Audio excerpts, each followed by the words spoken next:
जूही थाने के एक कमरे में बैठी अपनी फाइलें समेट रही थी। रात काफी हो चुकी थी और लगातार काम करते करते उसकी आंखें बोझिल हो गई थीं। तभी सामने बैठे इंस्पेक्टर संयम सिंह ने उसकी हालत देखी और मजाकिया अंदाज में कहा, जूही जी, नींद आ रही है तो कोई जुगाड़ करना पड़ेगा। गूंथो और फिर रस्सी के साथ पंखे से बांध दो। गर्दन झुकी, छोटी खींची और नींद गायब। है ना बढ़िया आइडिया? जूही ने उसकी तरफ घूर कर देखा और बोली, हम पॉसिबल नहीं है। संयम ने तुरंत पूछा, क्यों? जूही ने बिना मुस्कुराए जवाब दिया, क्योंकि यहाँ पंखा ही नहीं है और रस्सी भी नहीं है। कुछ पल के लिए कमरे में सन्नाटा छा गया। फिर संयम हंस पड़ा। अरे जूही जी, मजाक कर रहा हूँ।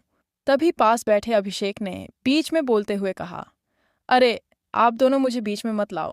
चलने देते ना थोड़ी देर, ध्यान हट जाता उनका और नींद भी चली जाती। जूही ने उसकी तरफ देखा और बोली, अरे इसे क्या सिखाओगे? अभिषेक ने मासूमियत से कहा, कुछ नहीं। जूही ने तुरंत पलट कर कहा, आप ना सिखाओ। संयम ने बात संभालते हुए पूछा, क्या सिखाना है? जूही ने हल्की मुस्कान के साथ कहा, मैं सिखा दूंगी। संयम ने भौहें उठाईं। क्या? जूही ने जवाब दिया, जीवन जीना सिखाना है। सबके चेहरे पर हल्की मुस्कान आ गई, लेकिन अगले ही पल जूही का चेहरा फिर गंभीर हो गया। उसने अपनी फाइल उठाई और बोली, लेकिन जो भी सीखना सिखाना है ना, बाद में करना।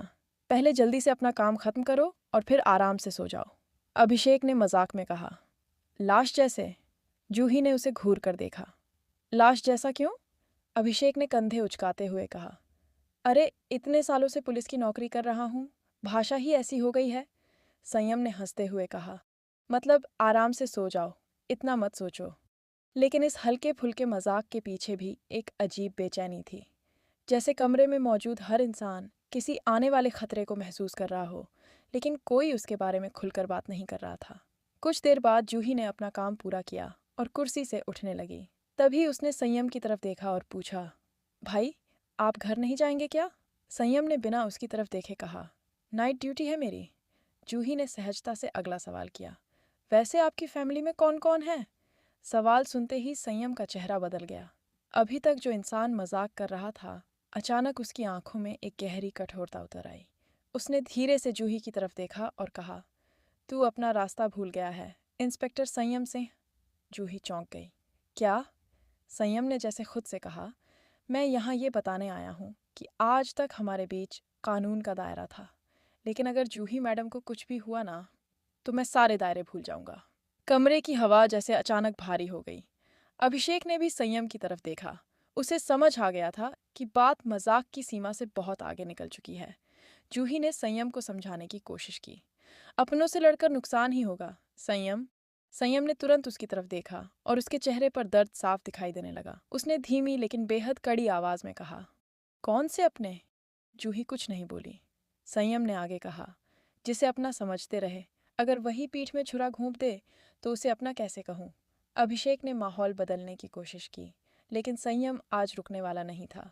उसने कहा, थारे बाप ने मेरी माँ को मार दिया था, तो फिर सोच उस पागल के साथ मैं क्या कर सकता हूँ। ये सुनते ही जूही के चेहरे का रंग उड़ गया। उसे पहली बार महसूस हुआ कि संयम के भीतर कितने सालों से दबा हुआ गुस्सा आज बाहर आने वाला है। जूही ने धीरे से पूछा, तुम अभी भी उस घटना को नहीं भूल पाए? संयम ने कुछ पल तक कोई जवाब नहीं दिया। उसकी आंखों के सामने जैसे पुरानी यादें घूम गईं।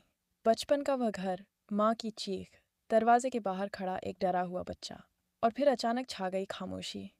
वह सब आज भी उसके भीतर जिंदा था। संयम ने खुद को संभालते हुए कहा, कुछ जख्म वक्त के साथ भरते नहीं हैं जूही, बस इंसान उनके साथ जीना सीख जाता है। जूही ने उसकी आंखों में देखा और पहली बार उसे लगा कि जिस इंस्पेक्टर को वह हमेशा मजबूत और बेफिक्र समझती थी, वह अंदर से खुद बहुत टूटा हुआ है। लेकिन तभी बाहर से किसी चीज के गिरने की तेज आवाज आई। सब चौंक गए। अभिषेक तुरंत अपनी कुर्सी से उठा। ये आवाज कहाँ से आई? संयम ने हाथ के इशारे से उसे रुकने को कहा। कमरे की लाइट कुछ सेकंड के लिए झपकी और फिर सामान्य हो गई। जूही ने धीरे से पूछा, क्या हुआ? संयम ने जवाब नहीं दिया। वह चुपचाप दरवाजे की तरफ बढ़ा। उसकी चाल में वही पुलिस वाला आत्मविश्वास था, लेकिन इस बार उसके हाथ अनजाने में कमर के पास पहुंच चुके थे। दरवाजा खोलते ही बाहर गलियारा खाली था। सन्नाटा। संयम ने दोनों तरफ देखा। कोई नहीं था। वह वापस कमरे में आने ही वाला था कि उसकी नज़र फर्श पर पड़ी एक छोटी सी चीज़ पर ठहर गई। वह एक कागज़ का टुकड़ा था। संयम ने उसे उठाया। कागज़ पर सिर्फ एक लाइन लिखी थी, जिसे बचाने की कोशिश कर रहे हो वही तुम्हारी सबसे बड़ी कमज़ोरी बनेगी। संयम का चेहरा सख्त हो गया। जूही ने पूछा, क्या लिखा है? संयम ने तुरंत कागज़ अपनी मुट्ठी में बंद कर लिया और कहा, कुछ नहीं। लेकिन जूही समझ चुकी थी कि कुछ तो ज़रूर हुआ है। अभिषेक ने भी संयम की तरफ देखा। भाई, सच बता, क्या है? संयम ने कोई जवाब नहीं दिया। उसने बस जूही की तरफ देखा और कहा, आज रात आप अकेले कहीं नहीं जाएंगी। जूही ने हैरानी से पूछा, क्यों? संयम ने धीमी आवाज़ में कहा, क्योंकि जिसने ये संदेश छोड़ा है